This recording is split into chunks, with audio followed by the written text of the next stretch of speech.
Hello, Damp Sam here. What we've come to do today is a damp and timber survey on a property in Barnsley, and I'm just going to take you through what we do. So first things we do is this: as we're walking up to the property, we're checking things for leaking gutters, we're looking at chimney stack, see if there's any mortar missing, where the chimneys are capped off, and we'll go through like a check sheet. Now, I'll be ticking things off like so. This is a left-hand semi-detached property, part rendered, and as I get up to brickwork, which is up here, we can see evidence that something's leaking. It looks like it's dripping off this overhang. It's all like detective work, so that'll be noted down. We're noting down with damp-proof courses, which is here, which is a felt bitumen felt roll DPC, and that was incorporated when it was built, so it's a physical one. What we're looking for as well is, you can see, it's had cavity wall insulation. You can see these big holes that's been drilled into brickwork, so that's another sign that it's had cavity wall insulation.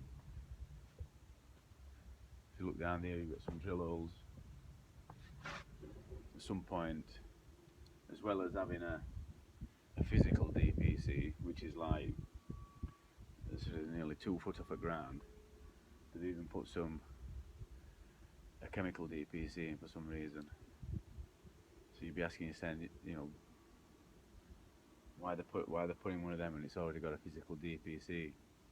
There's been some kind of bridging, but it's probably this cavity wall insulation what's bridging, what's making it damp inside. Somebody's obviously come along and gone, oh yeah, you need a new damp course putting in, a builder or something like that. You need a new damp course putting in. That's going to be £15,000 or whatever they charge. One of the other things we can see here is, see this gap between wall, boundary wall and property. When it rains, rainwater is going to be bouncing off, it's going to get trapped between there, and you can get penetrating damp inside. So we're just going to carry on walking around here and having a look. Right, so we've got some white salts on brickwork. That's telling us that something's leaking out here. Looking up top as well. Looking at gutters. On joints at gutters, you can see. Joints at gutters have got algae on them, which tells us that they're leaking. We've got some subfloor air vents. Seem to be doing the job, they're not blocked up. And what we can tell is as well that they've had some alterations done. This window weren't original. You can tell with brickwork over the top. If you just look up there as well, you've got like a ledge where brickwork sticks out. That's an overhang harris. When it rains, rainwater will drip off there and it'll drip against this brickwork. And because it's been cavity wall insulated, there's a chance that you're going to get penetrating damp inside as well. Pointing. Bad pointing, that's probably to do with overhang and dripping water against it. Over the years it's washed it out. They've had some repointing done in past. When you repoint over the top of a physical damp-proof course, that bridges it. You see, it allows moisture to migrate above using capillary action. And now what we've got around back. So if you look at floor level, where patio doors are, it's quite low. They've raised ground levels, and down in there somewhere there should be, because it's a timber floor inside, down there should be some air bricks. You see one just peeping up at the top there, just to right at the door, so that's covered over. I suspect there'll be one down there and there'll be one down there that's covered over, so they're going to want one blocking. Overhangs at some point they've had a lean-to or something up here. It's been grinding out, but what they've done is they've left a big gap. So what's going to happen is rainwater's going to drip off them arises, and it's going to go through there. And because it's been cavity wall insulated, you're probably going to end up with some damp patches on inside. You've got windows that's been blocked up, some more alterations. Either side at step there, you've got a chemical damp course that's been drilled and injected, which is okay, but we don't know how old it is. That might have been done in the 80s. It might have been silicon, it might be breaking down. So what we're doing is we're looking for evidence outside and any damp inside. So when we go in, if there's any damp issues, we can say right, well, I'll have a look outside because I think that might be this, that might be because of this. We've got some subfloor air vents here which are alright. That one's a bit blocked up. Physical damp course here that's been pointed over. Cracks down here. So then we'll go inside.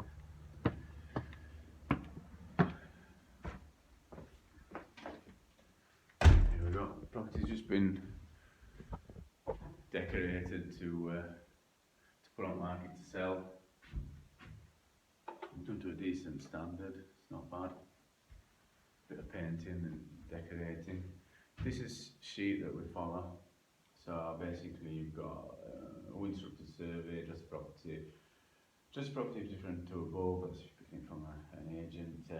Email address, whether at the time of survey, and it gives you different types of property, cottage, bungalow, mid-terrace, end-terrace. Construction, stone, brick, cavity, so we ring all these, just like a tick list that you go down. At the time of survey was maintenance good. Inspection was external, internal, both. We put down both.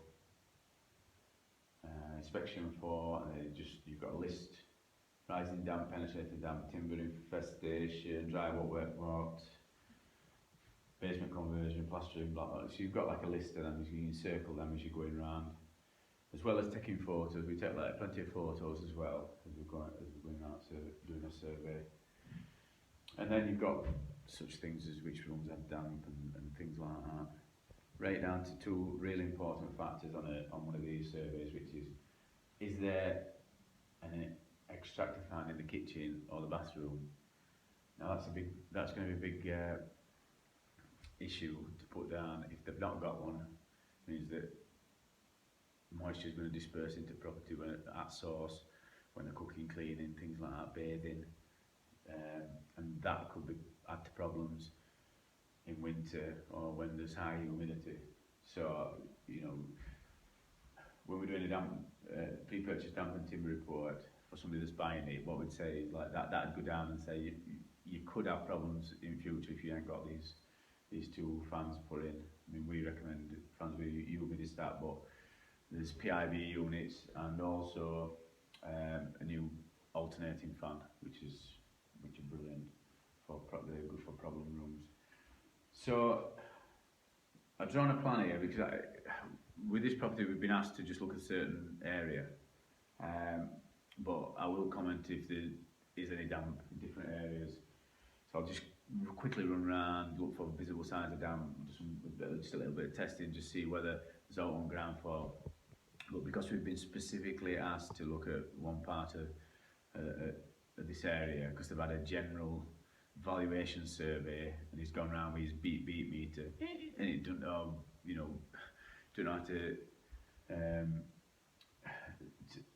read. You don't know how to read these measurements. So what they're listening for is that. If you look on here, this is moisture one. I mean, on this one, this is expensive protometer. It's one of the old ones, like, but it tells you whether it's wet. But these different numbers on it, you see it, it's flying through when I touch it because my hands are damp. Patterns of them readings. tell you what type of damp it is, whether it's penetrating damp, lateral damp, rising damp, and we can tell what they are for different readings that we get. There's an attachment for this as well, with some prongs on it, so I can take readings on back, which will take a reading through brickwork and through plaster, so we can build up a picture. But also we've got the capacitor one with it, which has got the prongs on it. You stick that in the wall, and that'll give another reading. So we just build up a picture, and we can tell which type of damp it is. But your general surveyor will go around and you just listen for a beep. Like Dale Winton, when you hear the beep, yeah, supermarket sweep, whatever it is. But so yeah, so they'll hear a beep, and then they'll just say, "You've got some damp. Can you get a damp specialist in?" Preferably, a lot of them say the damp specialist that's PCA registered, which is us, and you know, some estate agents, I'll not name any, will get the cheapest people in, and just get a quote or get a couple of quotes, and then they'll they do a deal with between vendors. Are you going to get the work done before we buy the house? Are you going to get it after? Estate agents want to get that deal through as quick as possible. They've got no interest in getting that damp sorted out. They just want that deal done. So they'll have a list of guys who they use, builders who can do them a quick quote. That's why things are changing at the minute, because the banks have cottoned on to this, and the banks, if they're borrowing money on a property, they want to know that that property is going to be worth what they say it's going to be worth in a few years, and in 2 or 3 years they're not going to get a nasty surprise, or if they have to repossess it, you know, 2 or 3 years the house ain't going to be done. So that's why they get those guys to come in and tell them what's what, and we're liable if we get it wrong and take us to court. So, you know, Fred Builder, you try to take him to court, you know, will not be probably not be in business. So go around testing. If we're doing a damp and timber report, because these floors are timber, what I'm looking for is some deflection. So just because I'm a fatty, a bit overweight, I walk on floor and I can feel whether there's any springing floor, any deflection. Also, we can look. I'll be looking around here because that's okay. Also, I'm looking for gaps under skirting to see whether floorboards have dropped. So it's just little things like that. If we're doing a damp and timber report as well, we pull carpet back, we have a look at floorboards, see whether there's any evidence of infestation, beetles, things like that, holes.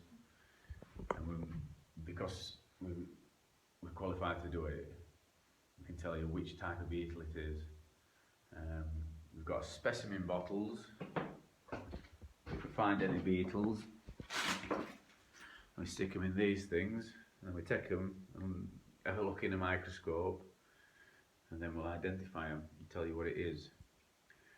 But we can't identify them from the holes. Some are quite similar, that's why we take these, and we can identify them from what types of timber they're in as well, and patterns and different types of frass, and it's quite in depth. But you have to study and get your qualifications. But once you've got them, you know, you can be one of these, a surveyor. So that's that. What we'd normally do is we'd be popping upstairs as well. Again, looking for deflection in floorboards. We'd be turning, if it's got floor coverings down, we'd be turning them up at each corner. If we can't pull full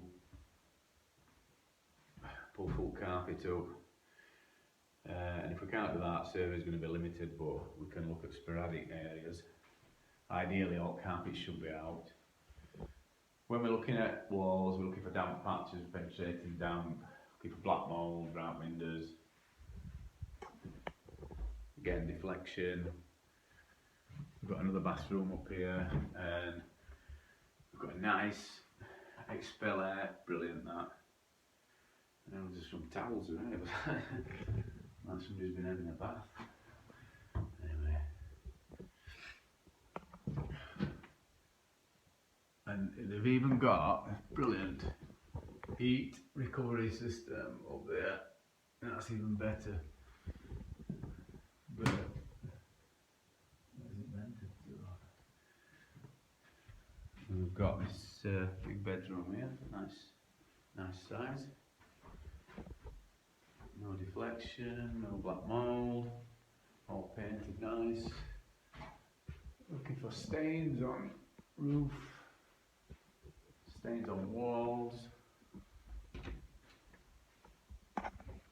Little bedroom, and then just a little tiny stain up there in that wall angle, if you can see it. To me, there's something leaking up there. When I go outside, I'll just get my binoculars out and I'll have a look up there and see if there's any tiles missing, things like that. Got an air vent there. So it's well ventilated, this property. Now, if it were a paid survey, which is not, what I'd be doing, see up there, I've got a little telescopic ladder, so I'd be up there, having a look in there, pulling insulation back, and we'll be looking at all joists, supporting joists, and just finding out whether there's any beetle infestation, whether there's any rot, decay, just stuff like that, just to give his homeowners a bit of peace of mind. But as far as this property is concerned, it's dry. All walls are dry, apart from this wall here. And what you've got is down here, if you can see it, yeah. This patch here, this wall's wet all the way on there. I'll just grab me damp meter and I'll just show you. I know this because I've already been round and tested it, so that's the noise that you get. There you go, straight up to 1,000, as it's wet through that. And it's a strange one, because it's wet through here. You've got white salts. Again, that's a spider, the size of that, like a tarantula. It's a good job I'm not scared of them. Now that'll worry me, because it seems to be just on that nib. And something makes me think there's a pipe behind it. I don't know why. I think it's because it's just isolated in that part.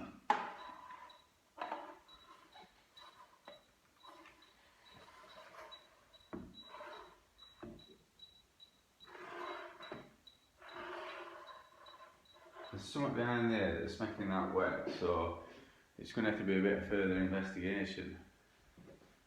But also, it's wet down here in this corner as well.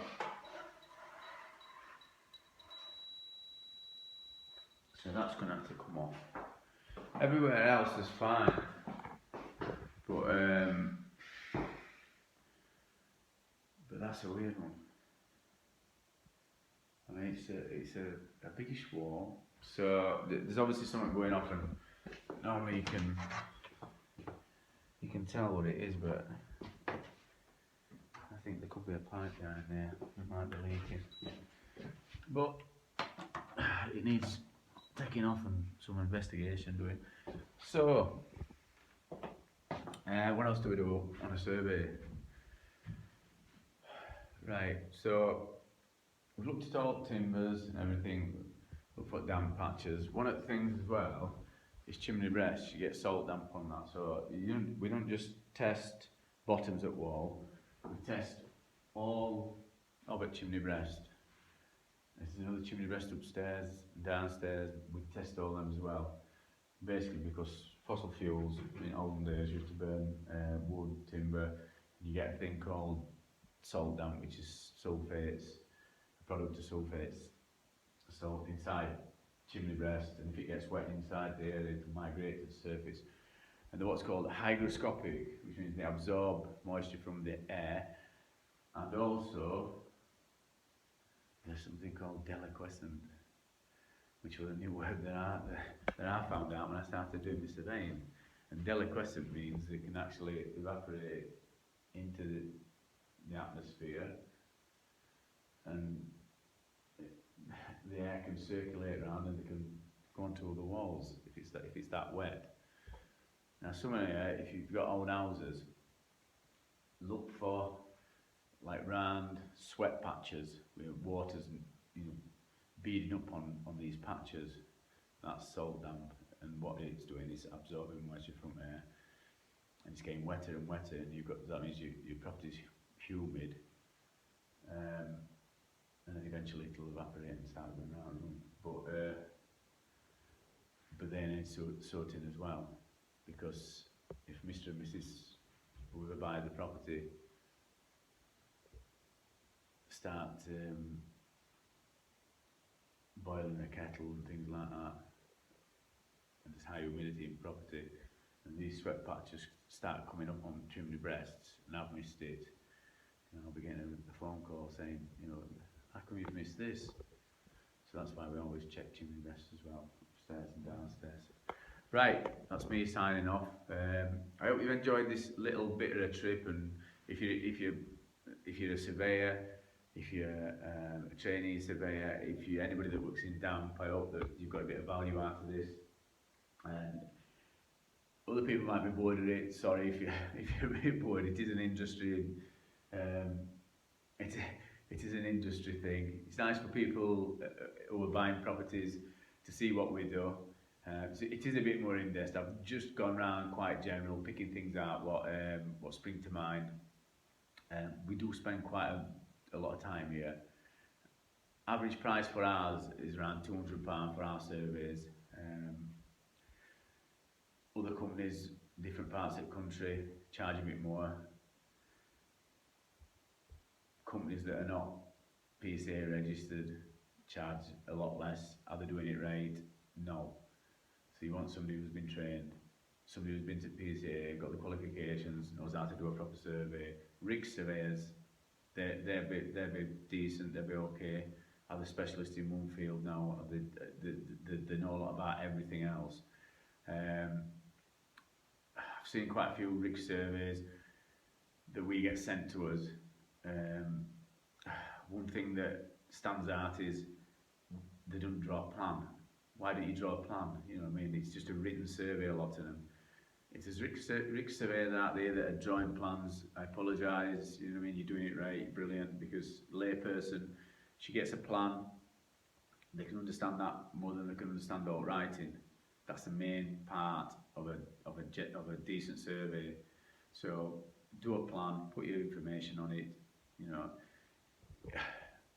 If I give you, for instance, if you're going to build a house, do they send you pages and pages of writing for tradesmen to follow? No, they send a plan, and everything's wrote on that plan, measurements and everything.